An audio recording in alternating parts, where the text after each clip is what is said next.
Je vous présente aujourd'hui un système permettant de réaliser des gonioscopies avec une lentille d'ophtalmoscopie indirecte.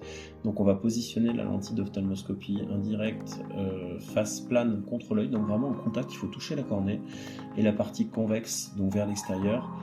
Le smartphone va être utilisé donc pour réaliser cette gonioscopie. On va zoomer entre 3, 4, voire 5 fois, vous verrez pour les images d'après.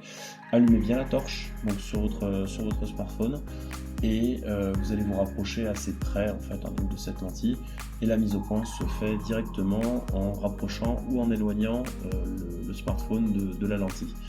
Là on peut voir au fond de cette image, à la base de l'iris, des zones pigmentées donc qui correspondent au ligament pectiné. Donc on va voir en vue rapprochée désormais, donc ce ligament pectiné c'est un espace virtuel, en fait c'est un ligament qui va séparer la chambre antérieure jusqu'au trabéculum. On voit d'élimination de l'humeur aqueuse.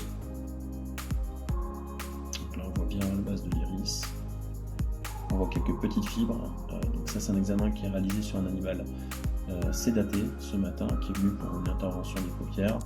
Donc on a pu réaliser cet examen en fait avec une anesthésie topique vraiment simple, donc avec de la cébésine, 2 applications à 30 secondes d'intervalle.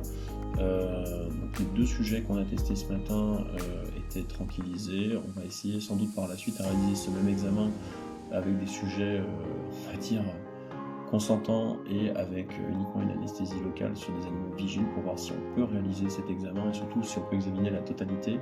Le côté un peu négatif de l'examen de ce matin, c'était le fait que l'œil était basculé, donc c'était un peu délicat d'examiner à 360 degrés l'angle du rideau cornéen. Alors on voit bien en vue rapprochée, là c'était en zoom 4,5 fois avec le smartphone, donc on voit bien en fait l'angle du rideau cornéen. Le deuxième sujet qui a été examiné ce matin était un chat qui venait pour un ulcère cornéen, donc on a examiné l'œil Adelph de la même façon, donc la lentille posée contre la cornée, on se rapproche avec le smartphone, on angule un petit peu, on n'est pas de face, on vient vraiment de 3 quarts. On va suivre la base de l'iris, on va essayer de faire la netteté en s'éloignant, en se rapprochant. Là on voit les premières fibres de ligament pectiné qui s'élèvent, qui viennent donc relier la base de l'iris et la zone pigmentée sclérale supérieure, vraiment à la tâche.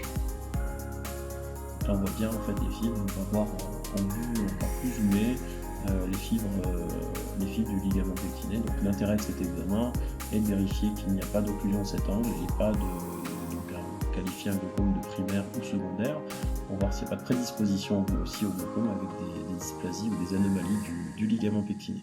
J'espère que cette vidéo vous aura plu, on essaiera de refaire un petit update prochainement sur cette technique qui est assez intéressante. A bientôt.